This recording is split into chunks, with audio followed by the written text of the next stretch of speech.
എന്നോട് ഒരാൾ ചോദിച്ചു, പാസ്റ്റർ മകനായതിൽ എന്ത് പറയും? ഞാൻ പറഞ്ഞു, പാസ്റ്റർ മകനായതിൽ ഞാൻ അഭിമാനിക്കുക. പണ്ടൊക്കെ പറയാൻ ഇച്ചിരി അപമാനമായിരുന്നു, ഇച്ചിരി നാണക്കേടായിരുന്നു പാസ്റ്റർ മോനെന്ന് പറയാൻ.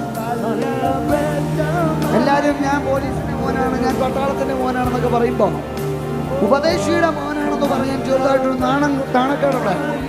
പക്ഷെ ഇന്ന് നെഞ്ചിൽ കൈവച്ച അഭിമാനത്തോട് പറയും, ഈ ലോകത്തിൽ ഉപദേശിയുടെ മോനായതിൽ അഭിമാനിക്കുന്ന ഒരാളാണ്.